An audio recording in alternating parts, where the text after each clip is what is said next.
ఆరాధనకు సహాయకరంగా పరిశుద్ధ గ్రంథంలో నుంచి సమూయేలు మొదటి గ్రంథం 2వ అధ్యాయం 3వ వచనాన్ని చదువుకుందాం. యెహోవా అనంత జ్ఞానియగు దేవుడు, ఆయనే క్రియలను పరీక్షించువాడు. ఇకను అంత గర్వంగా మాట్లాడుకుడి, గర్వపు మాటలు మీ నోట రానీయుకుడి. ప్రియ సహోదరి సహోదరులారా, ఈ ఉదయకాల సమయమందు ఆరాధనకు సహాయకరంగా మన ఆరాధికుడు ఎలాంటి దేవుడో మనం జ్ఞాపకం చేసుకున్నట్లయితే, ఆయన అనంత జ్ఞానియగు దేవుడు. రక్షింపబడిన విశ్వాసులమైన మనము ఆదివారమున, ప్రభు దినమున, పరిశుద్ధ దినమున, ఆయన మరణ పునరుత్థాన దినమున ఆయన సన్నిధిలోకి వచ్చి, ఆయన శరీరానికి సాదృశ్యంగా ఉన్న రొట్టె, ఆయన రక్తానికి సాదృశ్యంగా ఉన్న రసపాత్ర దగ్గర సమకూర్చబడి మన పట్ల చేసిన మేలులను, ఆ రక్షణ కార్యాన్ని తలపోసుకొని ఆయనకి కృతజ్ఞతాస్తుతులు చెల్లించటానికి మనం చేరువచ్చి ఉంటుండగా, అలాంటి రక్షకుడులో అనేక లక్షణాలను మనం చూస్తున్నాం. ఈ ఉదయకాలం ముందు మన ఆరాధికుడు అనంత జ్ఞానియగు దేవుడు. అనంత జ్ఞానియగు దేవుణ్ణి జ్ఞాపకం చేసుకొని మనసారా హృదయపూర్వకంగా మనము దేవుణ్ణి స్తుతిద్దాం. జ్ఞానవంతుడు. ఈ లోకంలో అనేక మంది జ్ఞానవంతులు ఉన్నారు, చరిత్రలో అనేక మంది జ్ఞానవంతులు ఉన్నారు. కానీ మన ఆరాధికుడు, మన రక్షకుడు, మనందరి కోసం తన ప్రాణాన్ని కలువరి శిలువలో అర్పించి తిరిగి లేచిన దేవుడు. ఆయన జ్ఞానవంతుడు మాత్రమే కాదు, కానీ ఆయన అనంత జ్ఞాని. అనంతం అంటే అంతము లేనిది, కొలవలేనిది, లెక్కపెట్టలేనిది, ఎవరు దాన్ని వివరించలేనిది అని అర్థం. యేసు ప్రభు వారు అనంత జ్ఞానిగా మనకి కనిపిస్తూ ఉన్నారు. అనగా ఆయన జ్ఞానం ఎలాంటిది అంటే మానవ జ్ఞానానికి అంతు చిక్కనిది. ఒకసారి ఒక మాటని మనం చూసినట్లయితే, యోహాను సువార్త, ఆయన ఎంత జ్ఞానవంతుడో మనకి తెలియాలి అంటే, ఒక మాటను మనం చూసుకున్నట్లయితే, యోహాను సువార్త 2వ అధ్యాయం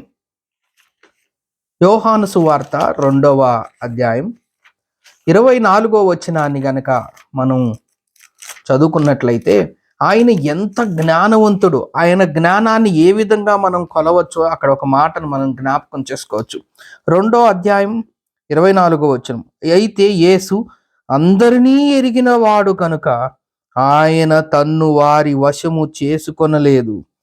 ఆయన మనుష్యుని అంతర్యమును ఎరిగినవాడు.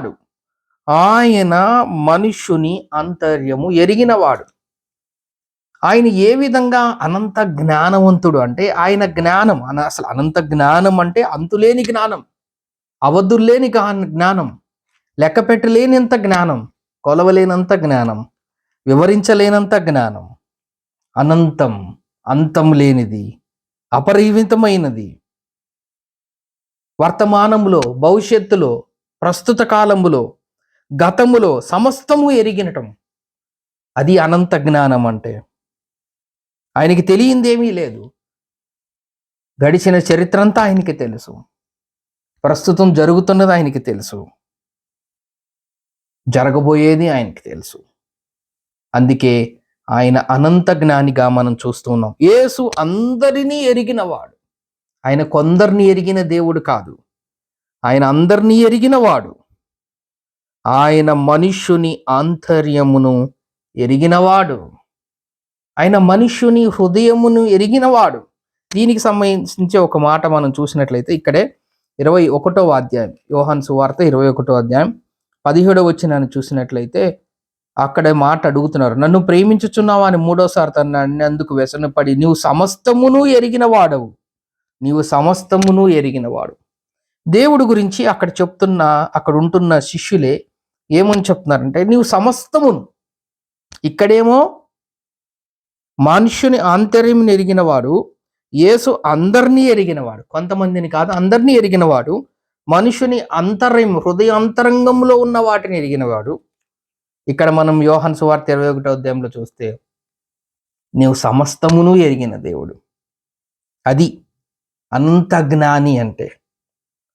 147వ కీర్తన 5వ వచనంలో కూడా చూస్తే, మన ప్రభువు గొప్పవాడు, ఆయన జ్ఞానానికి అంతులేదు. 147వ కీర్తనలో ఆయన జ్ఞానానికి అంతులేదు. మొదటి మాట, ఆయన అందరినీ ఎరిగినవాడు. రెండవ మాట, మనుష్యుల హృదయాంతర్యములను ఎరిగినవాడు. మూడవ మాట, ఆయనకి సమస్తమును తెలుసు. నాలుగవ మాట, ఆయన జ్ఞానానికి అంతులేదు. రోమీలకు రాసిన పత్రిక 5వ మాటలో చూస్తే, రోమీలకు రాసిన పత్రిక 11వ అధ్యాయం 33వ వచనంలో చూసినట్లయితే, దేవుని జ్ఞానము వివేకము ఎంతో లోతైనది, ఎంతో లోతైనది.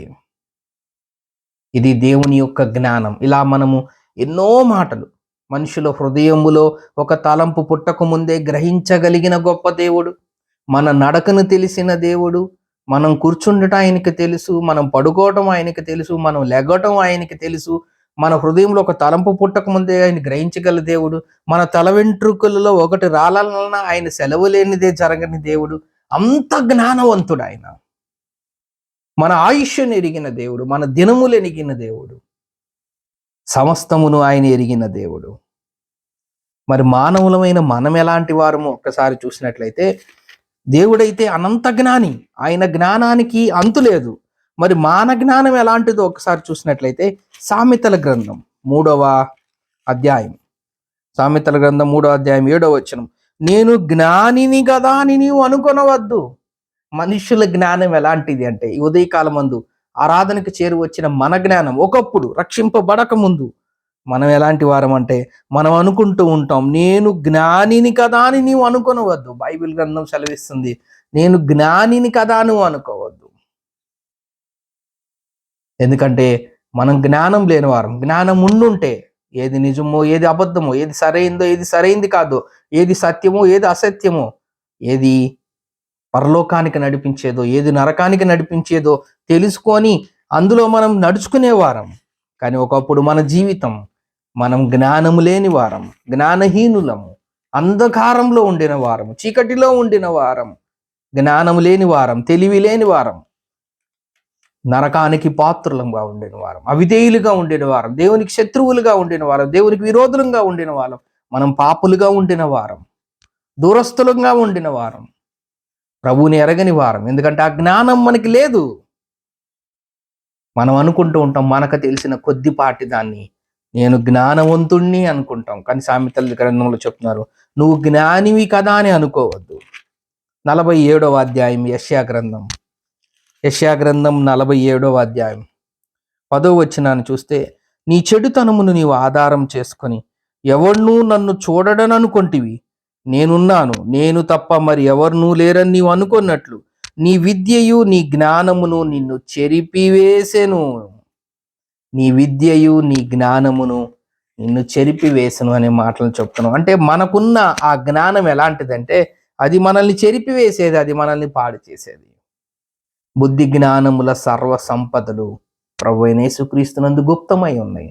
ఆయన రక్షించుకుంటే, ఆయన చేత రక్షింపబడితే, ఆయన బిడ్డలముగా ఉంటే, ఆయన పిల్లలుగా ఉంటే మనం జ్ఞానవంతులంగా అవుతాం. సామెతల గ్రంథం 30వ అధ్యాయం 3వ వచనాన్ని చూస్తే, నేను జ్ఞానాభ్యాసం చేసుకున్న వాడిని కాను, పరిశుద్ధ దేవుని గూర్చిన జ్ఞానము పొందలేని వాడిగా నేనున్నాను. జ్ఞానము లేని స్థితిలో ఉంటుండగా యేసు ప్రభు వారు మనకి ఆ జ్ఞానాన్ని కలిగించుకోవడానికి, ఏది సరైన మార్గమో ఏది సరైన మార్గమో తెలియని స్థితిలో మనం ఉంటుండగా, కొలసీలకు రాసిన పత్రికలో ఒక మాటను మనం చూసినట్లయితే, బుద్ధి జ్ఞానముల సర్వ సంపదలు 2వ అధ్యాయం, కొలసీలకు రాసిన పత్రిక 2వ అధ్యాయం 3వ వచనం, బుద్ధి జ్ఞానముల సర్వ సంపదలు ఆయన అందే గుప్తమై ఉన్నాయి. ఆయనే జ్ఞానవంతుడు, అనంత జ్ఞాని. అలాంటి అనంత జ్ఞాని జ్ఞానం లేని మనల్ని రక్షించటానికి, పాపములో ఉన్న మనల్ని రక్షించటానికి, అవిధేయులుగా ఉన్న మనల్ని రక్షించటానికి, శత్రువులుగా ఉన్న మనల్ని రక్షించటానికి, చీకటిలో ఉన్న మనల్ని వెలుగులోనికి నడిపించటానికి, దూరంగా ఉన్న మనల్ని సమీపస్తులకు తీసుకురావటానికి ఆయన మన మధ్యలోకి దిగి వచ్చాడు. కలువరి శిలువలో మనందరి కోసం తన ప్రాణాన్ని అర్పించాడు. ఎంతగా ఒక జ్ఞానవంతుడు, ఒక అనంత జ్ఞాని కలువరి శిలువలో మన కోసం తన ప్రాణాన్ని అర్పించటం,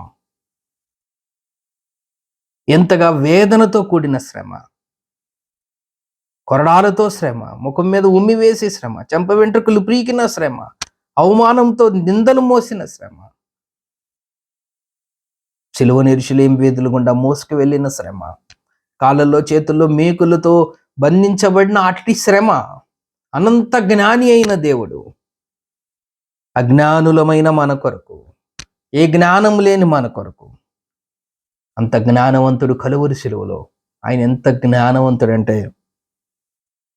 తండ్రి వీరేం చేయుచున్నారో వీరు ఎరుగురు, వీరిని క్షమించమని పలికిన జ్ఞానం.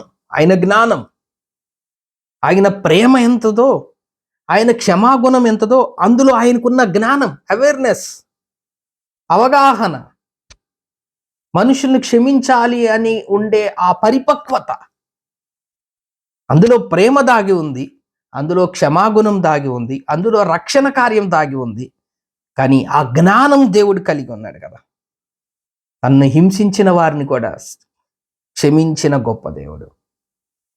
ఆయన చనిపోయి తిరిగి లేచి ఆరోహణమై మన కొరకు విజ్ఞాపన చేస్తున్న దేవుడు. ఇప్పుడు మనం ఎవరు అంటే, కొరింథీయులకు రాసిన మొదటి పత్రిక, కొరింథీయులకు రాసిన మొదటి పత్రిక మొదటి అధ్యాయం 30-31 వచనాలు చూసినట్లయితే, అయితే ఆయన మూలంగా మీరు క్రీస్తు యేసునందున్నారు, అతిశయించువాడు ప్రభువునందే అతిశయింపవలనని వ్రాయబడి ఉన్నది నెరవేరినట్లు, దేవుని మూలముగా ఆయన మనకు జ్ఞానమును, నీతియు, పరిశుద్ధతయు, విమోచనం ఆయన. ఇప్పుడు మన జ్ఞానం అనంత జ్ఞాని అయిన దేవుడు. ఎందుకు ఆదివారమున, ప్రభు దినమున, పరిశుద్ధ దినమున రక్షింపబడిన ఒక విశ్వాసి ప్రభు సన్నిధికి వచ్చి ఆయనకి మనం కృతజ్ఞతాస్తుతులు చెల్లించాలి. ఎందుకు ఆయన స్తుతులతో ఆయనని మహిమపరచాలి, సిలువ ధ్యానంతో ఆయన్ని ఎందుకు కీర్తించాలి, ఆరాధనతో ఆయన్ని ఎందుకు పూజించాలి, మన హృదయం విప్పి కృతజ్ఞతాస్తుతులతో ఎందుకు ఆయన్ని మహిమపరచాలి, ఆయన శరీరానికి సాదృశ్యంగా ఉన్న రొట్టె, ఆయన రక్తానికి సాదృశ్యంగా ఉన్న రసపాత్రలో మనం పాలు పొందాలి. దేవుడు మనల్ని ఆశీర్వదించి ఇచ్చిన కొలిది, వర్ధిల్ల కొలిది మన కొంత కానుకలను ఆయన ఎందుకు సమర్పించాలంటే, ఆయనే మనకు జ్ఞానం. కొరింథీయులకు రాసిన పత్రిక మొదటి అధ్యాయం 31 వచనం ప్రకారం ఆయనే మనకి జ్ఞానం, ఆయనే మనకు నీతి, ఆయనే మనకి పరిశుద్ధత, ఆయనే మనకి విమోచనం. 4 మాటలు ఉన్నాయి. ఆయన మనకు అతిశయించువాడు. మనం దేనికి అతిశయించాలి అంటే, ఆయన మన జ్ఞానమై ఉన్నాడు, ఆయన మన నీతి అయి ఉన్నాడు. మనం ఆ 4 మాటల్లో ఒక మాటే జ్ఞానం గురించి మాట్లాడుకుంటున్నాం. అనంత జ్ఞాని అని ఆరాధనలో మనం జ్ఞాపకం చేసుకుంటున్నాం కాబట్టి నీతి గురించి, పరిశుద్ధతను గురించి, విమోచన గురించి మనం మాట్లాడుకోవట్లేదు. కానీ అక్కడ అతిశయించేవాడు, రక్షింపబడిన విశ్వాసి దేని విషయంలో అతిశయించాలంటే, నాకు అనంత జ్ఞాని అయిన వాడు నావాడు. దేవుని మూలముగా ఆయన మనకు అనంత జ్ఞాని అయి ఉన్నాడు, ఆయన మనకు నీతి అయి ఉన్నాడు, ఆయన మనకు పరిశుద్ధత అయి ఉన్నాడు, ఆయన మనకు విమోచనమై ఉన్నాడు. కాబట్టి మనం అతిశయించేవాళ్ళు ప్రభువునందు అతిశయించాలి. దేవుని మూలంగా ఆయన మనకు జ్ఞానమై ఉన్నాడు. అట్టి స్థితిని అనంత జ్ఞాని అయిన వాడు మనకు కలిగి ఉన్నందుకు ఈ ఉదయకాలమందు మనసారా హృదయపూర్వకంగా మన కృతజ్ఞతాస్తుతులతో ఆయనకి కృతజ్ఞతాస్తుతులు చెల్లించి ఆయన్ని మహింపరుద్దాం. కొరింథీయులకు రాసిన మొదటి పత్రిక 11వ అధ్యాయం 23వ వచనాన్ని చదువుకున్నట్లయితే, నేను మీకు అప్పగించిన దాన్ని ప్రభువు వలన పొందితిని. ప్రభు అయిన యేసు తాను అప్పగింపబడిన రాత్రి ఒక రొట్టెను ఎత్తుకొని కృతజ్ఞతాస్తుతులు చెల్లించి దాన్ని విరిచి, ఇది మీ కొరకైన నా శరీరము, నన్ను జ్ఞాపకం చేసుకుంటకై దీన్ని చేయడం చెప్పాను. ఆ ప్రకారమే భోజనమైన పిమ్మట ఆయన పాత్రను ఎత్తుకొని, ఈ పాత్ర నా రక్తం వలనైన క్రొత్త నిబంధన, మీరు దీనిలోని త్రాగునప్పుడెల్లా నన్ను జ్ఞాపకం చేసుకుంటకే దీన్ని చేయడం చెప్పాను. మీరు ఈ రొట్టెని తిని ఈ పాత్రలోని త్రాగునప్పుడల్లా ప్రభు వచ్చే వరకు ఆయన మరణమును ప్రచురించుదురు. కాబట్టి ఎవడు అయోగ్యంగా ప్రభు యొక్క రొట్టెను తినును లేక ఆయన పాత్రలోని త్రాగును వాడు ప్రభు యొక్క శరీరమును గూర్చియు రక్తమును గూర్చియు అపరాధి అగును. కాబట్టి ప్రతి మనుష్యుడు తన్ను తాను పరీక్షించుకొనవలెను. అలాగు చేసి ఆ రొట్టెను తిని ఆ పాత్రలోని త్రాగవలను. ప్రభు శరీరం అని వివేచింపక తిని త్రాగువాడు తనకి శిక్షావిధి కలుగుటకే తిని త్రాగుచున్నాడు. ఇందువల్లనే మీలో అనేకులు బలహీనులను రోగులనై ఉన్నారు, చాలా మంది నిద్రించుచున్నారు. అయితే మనల్ని మనమే విమర్శించుకొని ఎడల తీర్పు పొందకపోదము. కాబట్టి ఉదయకాల సమయమందు మనకు అనంత జ్ఞాని అయిన దేవుడు మనం కలిగి ఉన్నందుకు ఆయన్ని ఉదయకాలం ముందు మనసారా హృదయపూర్వకంగా కృతజ్ఞతాస్తుతులతో ఆయన్ని స్తుతించి ఆరాధించి ఆయన బలలో పాలు పొందుదాం.